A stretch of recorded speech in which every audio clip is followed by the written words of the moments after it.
இமயமலை தெரியுதா? நீங்க எல்லாத்தையும் பார்த்துருப்பீங்க. அதான் இந்த கல்லு.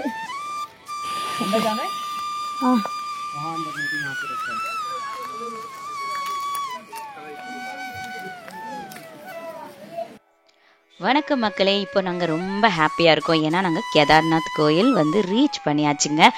இந்த வீடியோவில் கேதார்நாத் கோயில் மட்டும் இல்லை, நம்ம ஆதிசங்கரோடைய ஜீவசமாதியும் இங்கே தான் நிறுவப்பட்டிருக்கு. அவரை பற்றின ஒரு சில இன்ஃபர்மேஷனும் இதில் பார்க்க போகிறோம். நம்ம சேனல் லாஸ்ட் வீடியோவில் பார்த்தீங்கன்னா ஹார்ஸ் ட்ரெக்கிங் வீடியோ போட்டிருந்தோம். நம்மளுடைய எக்ஸ்பீரியன்ஸ் எல்லாம் ஷேர் பண்ணியிருந்தோம். இப்போ ஹார்ஸ்லேருந்து இறங்கி 2 கிலோமீட்டர்ஸ் பார்த்தீங்கன்னா நம்ம மந்திருக்கு நடந்து போகணுங்க. குதிரையில் ட்ராவல் பண்ணி வந்ததுனாலயா என்னன்னே தெரியலை, எங்களால் ஸ்டெப்ஸ் எடுத்து வைக்கவே இல்லை. அவ்வளோ டயர்ட்னஸ் இருந்தது. என்னமோ 18 கிலோமீட்டர் நாங்கள் நடந்தே வந்த மாதிரி ஃபீல் இருந்தது. மலை மேலே வந்த பிறகு இங்கே உள்ள அழகை சொல்கிறதுக்கு வார்த்தையே கிடையாது. நம்மளை சுற்றியுமே மலை தாங்க. நம்ம மலைக்கு நடுவில் நிற்கிறோம். அவ்வளோ பியூட்டிஃபுல்லாக இருந்தது. எதையோ சாதிச்ச மாதிரி ஒரு உணர்வு. எனக்கு மட்டும் இல்லை, என் குழந்தைங்களுக்கும் தான். தர்ஷன் டிக்கெட் எடுக்கிற இடம். நாங்கள் ஆல்ரெடி வந்து தர்ஷன் டிக்கெட் எடுத்துட்டோம். மந்திர் போற வழிங்க. நீங்க இந்த இரும்பு பாலத்துக்கு வந்துட்டீங்கன்னா மந்திர் வந்துட்டீங்க. கோயில் போறதுக்கான ஸ்டெப்ஸுங்க அது. நீ இமயமலை கண்ணில் காட்டலங்க, இன்னும் கிளவுடியா தாங்க இருக்கு. மஞ்ச கற்பூரம் இல்லை, அது பச்சை கற்பூரம். இந்த மாதிரி பச்சை கற்பூரத்தை நான் என்ன பண்ணிட்டேன்னா ஹேண்ட் க்ளவுஸ்ல போட்டுக்கிட்டேன்.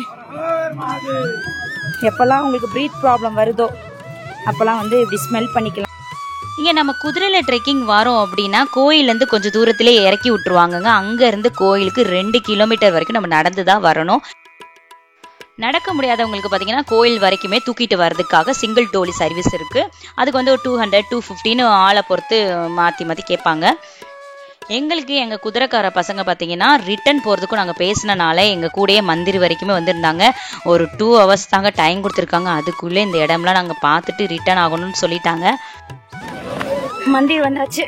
தரிசனம் பண்ணிட்டு அதுக்கப்புறம் உங்களை மந்திர் அதை சுற்றி என்னென்ன இருக்கு எல்லாமே பார்ப்போங்க.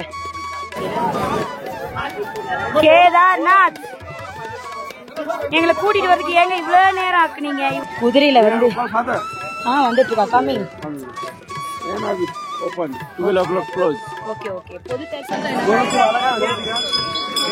மக்களே இங்க பாருங்க, மணி வந்து இப்போ 11:30. 12 o'clock வந்து மந்திர் க்ளோஸ் பண்ணிடுவாங்க. பொது தரிசனுக்காக நிக்கிறாங்க இங்க. கோயிலும் சரி, கோயிலோட என்ட்ரன்ஸும் சரி, இந்த இடத்துல பார்க்கறதுக்கு ரொம்பவே அழகா இருந்தது. எங்களை தவிர எங்கள் கூட வந்தவங்க எல்லாரும், என் பேரண்ட்ஸ் எல்லாமே நாள் வந்துட்டாங்க இல்லையா, அவங்கெல்லாம் வந்து கோயில் பக்கத்துலேயே தான் ரூம் பிடிச்சி வந்து ஸ்டே பண்ணியிருந்தாங்க. ஸோ பாப்பா ரொம்ப தூரம் நாங்கள் குதிரையில் ட்ராவல் பண்ணி வந்ததுனால பாப்பா ரொம்ப டயர்டாக இருந்தா. அவளை ஒரு 1 hour தூங்க வச்சுட்டு கூட்டிகிட்டு போகலாம் அப்படின்னு சொல்லிட்டு ரூமுக்கு போனோம் அப்படின்னா கரெக்டாக பார்த்தீங்கன்னா ரூம் வெக்கேட் பண்ணுற டைம் வந்துருச்சுங்க. ஸோ கோயில் பார்த்துட்டு கிளம்புற மாதிரி ரொம்ப அறிகுறியாக இருந்தது. 4 hours ஆச்சு குதிரையில் ட்ராவல் பண்ணி வர்றதுக்கு. இப்போ மேலே வந்தோடனே பார்த்தீங்கன்னா ஒரு 1/2 hour கோயிலும் மூடிடுவாங்க அப்படின்னு சொல்லும்போது ரொம்ப உட்காரதுக்கோ நிற்கிறதுக்கோ கூட நேரம் இல்லை. நேராக கோயிலுக்குள்ளே போயிட்டோம் நாங்கள். கேதார்நாத் கோயில் பார்த்தீங்கன்னா மண்டாகினி நதிக்கரையில் வந்து அமைஞ்சிருக்குங்க. இது 12 ஜோதிலிங்கங்களில் ஒன்று.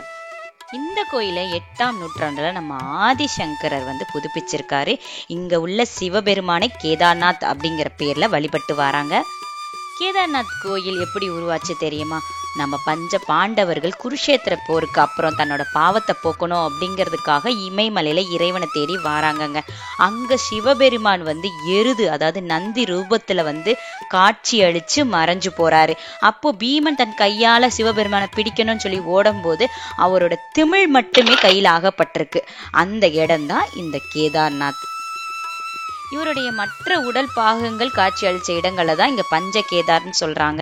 கேதார்நாத் கோயிலோட லெஃப்ட் சைடில் பார்த்தீங்கன்னா மலை மேலே பைரவா டெம்பிள் இருக்குங்க. அங்கேயுமே நிறைய பேர் போயிட்டு வந்துட்டு தான் இருக்காங்க. ஆனால் எங்களுக்கு டைம் இல்லை, ப்ளஸ் உயரமான இடமும் கூடங்கிறனால நாங்கள் அங்கே போகலை. இப்போ நாங்கள் கோயிலுக்குள்ளேயும் போயிட்டு வந்துட்டோம். கேதார்நாத் இறைவனை வந்து தரிசனமும் பண்ணியாச்சு. நான் சொன்ன மாதிரி நந்தியோட திமிழ் பாறையிலே கூம்பு மாதிரியான ஒரு அமைப்பில் தான் அங்கே வந்து கேதார்நாத் இறைவனை வந்து தரிசனம் பண்ணிட்டு வந்தோம். நார்த்தில் பெரும்பாலான கோயில்களில் பார்த்தீங்கன்னா நம்ம பக்தர்கள் கருவறைக்குள்ளேயே போக முடியும், நம்ம கையாலேயே அபிஷேகமும் பண்ண முடியும். கங்கை தீர்த்தத்தால கேதார்நாத்துக்கு அபிஷேகமும் பண்ணியாச்சுங்க. இப்போ கோயிலுக்கு பின்னாடி பார்த்தீங்கன்னா பார்க்க வேண்டிய விஷயங்கள் நிறையா இருக்குது. அங்கே தான் இப்போ நாங்கள் போயிட்டுருக்கோம். பெரும்பாலுமே இங்கே உள்ள கோயில்கள் எல்லாமே இந்த மாதிரி டூம் ஷேப்பில் தான் இருக்குது. இந்த மலைத்தொடரில் இந்த கேதார்நாத் கோயிலோட அழகும் சரி, இங்கே வந்திருக்க நம்ம மனசில் உள்ள சந்தோஷத்தையும் சரி வெறும் வார்த்தையால் விளக்கிடவே முடியாதுங்க. அதை ஃபீல் பண்ணால் மட்டும்தான் முடியும். இதுக்கு பின்னாடி கொஞ்சம் தூரம் நடந்து போனீங்க அப்படின்னா அங்கே தான் ஆதிசங்கரோடைய ஜீவ சமாதி நிறுவப்பட்டிருக்கு. பார்க்க போகிறோம். 2013 வந்து ஒரு வெள்ளம் வந்தது. அந்த வெள்ளத்தில் வந்து பேரழிவு ஏற்படுது இமயமலையில். ஆனால் இந்த கேதார்நாத் கோயிலில் மட்டும் எந்த பாதிப்பும் இல்லாமல் காப்பாற்றின ஒரு கல் ஒன்று இருக்குது. நீங்கள் எல்லாத்தையும் பார்த்துருப்பீங்க. அதான் இந்த கல். 2013 உத்தரகண்டில் பெஞ்ச கனமழையினால கேதார்நாத்தில் பெரிய டிசாஸ்டரே ஏற்பட்டதுங்க. ஆனால் இந்த கோயிலுக்கு எந்த பாதிப்பும் வராத அளவுக்கு இந்த பாறை உருண்டு வந்து கோயிலை வந்து ப்ரொடெக்ட் பண்ணுச்சு. இதுக்கு பேர் பீம் லீலான்னு சொல்லுவாங்க. இது ஒரு அதிசயமாகவே இப்போவும் பார்த்துட்டு இருக்காங்க, கடவுளாகவும் தொழுதுட்டு இருக்காங்க.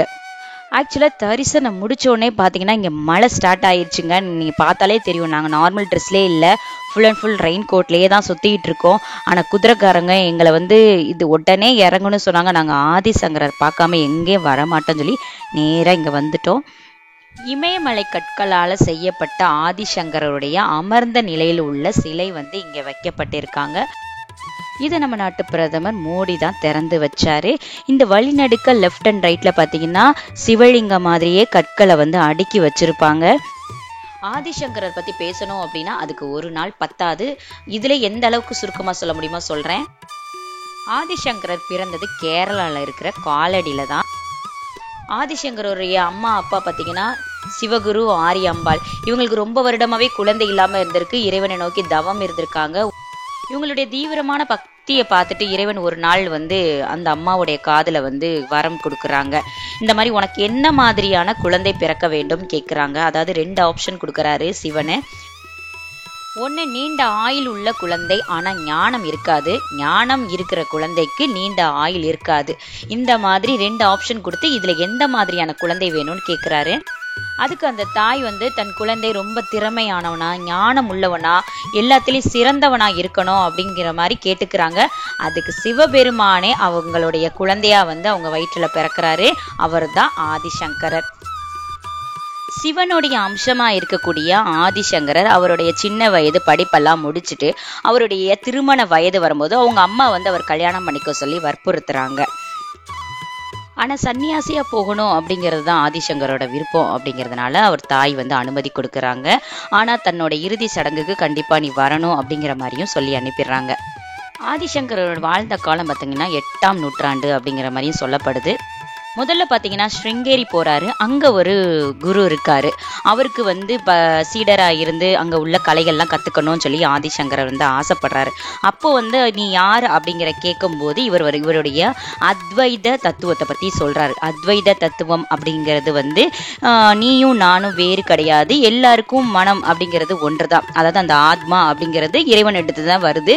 ஸோ எனக்குள்ளேயே தான் இறைவன் இருக்கிறான் அப்படிங்கிற மாதிரி தத்துவம் தான் அத்வைத தத்துவம். ஸோ இந்த அத்வைத தத்துவத்தை காசியில் வந்து மடம் அமைச்சு பல இடங்களில் பரப்ப ஆரம்பிக்கிறாங்க.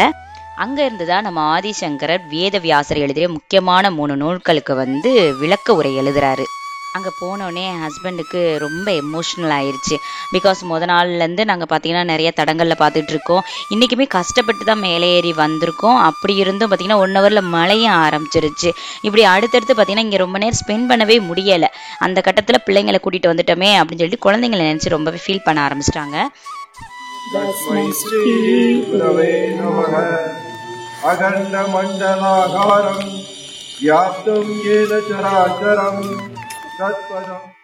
அவங்க அழுததை பார்த்தோன்னே எங்கள் குட்டி பாப்பாவுக்கும் ரொம்ப ஃபீலிங்ஸ் ஆயிடுச்சு. அவளும் அழுக ஆரம்பிச்சிட்டா. அவங்க அப்பா அழுது பார்த்ததே கிடையாது. இப்போ தான் ஃபஸ்ட் டைம் பார்க்குறனால அவங்களுக்கு என்னமோ ஏதோன்னு சொல்லி பயப்பட ஆரம்பிச்சிட்டாங்க.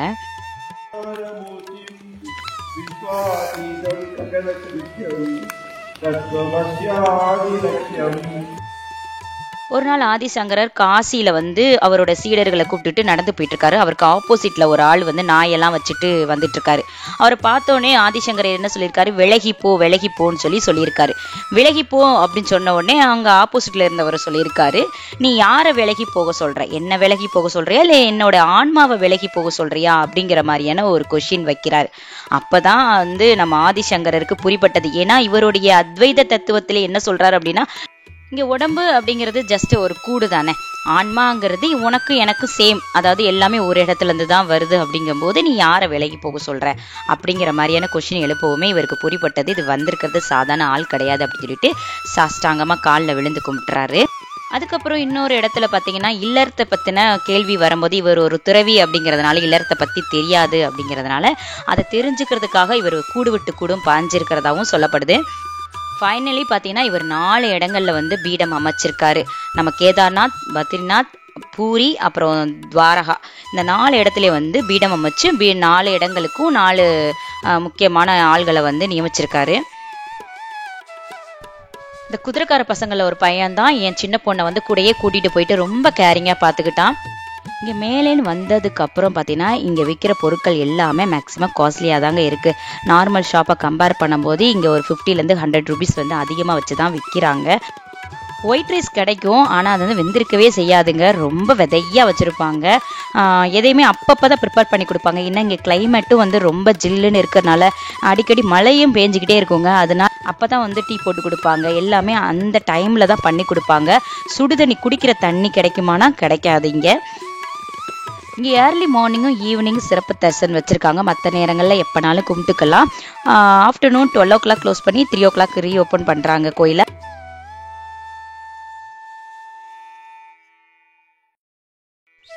ரிட்டர்னில் பார்த்தீங்கன்னா குதிரை வந்து கீழே பார்க்க இறக்கத்தில் இறங்குறதுனால ரொம்ப ஃப்ரண்ட்டில் நம்மளை தள்ளி விடுற மாதிரி மூவ் ஆகும். ஸோ எங்கள் பெரிய பாப்பாவுக்கு ஒரு பயம் வந்துருச்சு, எனக்கு வேணான்னு சொன்னால். ஸோ சிங்கிள் டோலி நாங்கள் கேட்டு பார்த்தோம். அவங்க சேஃபாக உட்கார வச்சு இந்த ரெயின் கோட்லாம் போட்டு க்ளோஸ் பண்ணி கூட்டிகிட்டு வரேன்னு சொன்னாங்க. பட் நாங்கள் தனியாக வருவோம், அவள் தனியாக வருவா அப்படிங்கிறதுனால ரொம்ப பயந்துட்டா. ஸோ எனக்கு அது வேண்டாம், நான் குதிரையிலே வரேன் அப்படிங்கிற மாதிரி சொல்லிட்டா. எங்களுக்கு என்னென்னா சிங்கிள் டோலியில் நடந்து போகிறவங்க ஸ்லிப் ஆகிடக்கூடாது அப்படிங்கிற மாதிரி ஒரு பயம் இருந்தது. மேலே வந்ததுக்கு அப்புறம் பார்த்தீங்கன்னா எங்கள் ஹஸ்பண்டுக்கும் சரி எங்கள் பாப்பாவுக்கும் சரி ரொம்ப டயர்டாகிடுச்சு. குட்டி பாப்பாவுக்கு ரொம்ப ஸ்டொமக் பெயின், வாமிட் சென்சேஷன் இருக்கிற மாதிரி என்னென்னமோ சொல்ல ஆரம்பிச்சிட்டா. பக்கத்துலேயே பார்த்தீங்கன்னா இங்கே விவேகானந்தா சேரிட்டி ஹாஸ்பிட்டல் இருக்குது, ஃப்ரீ ட்ரீட்மெண்ட் தான் கொடுக்குறாங்க. ஸோ அங்கே தான் இங்கே வர்ற மக்கள் எல்லாம் ட்ரீட்மெண்ட் எடுத்துக்கிறாங்க. நான் கேள்விப்பட்டேன், பட் நாங்கள் போகலை. கொஞ்சம் ரிலாக்ஸ் பண்ணிவிட்டு அப்படி கீழே இறங்கலாம் அப்படின்னு முடிவு பண்ணிட்டோம்.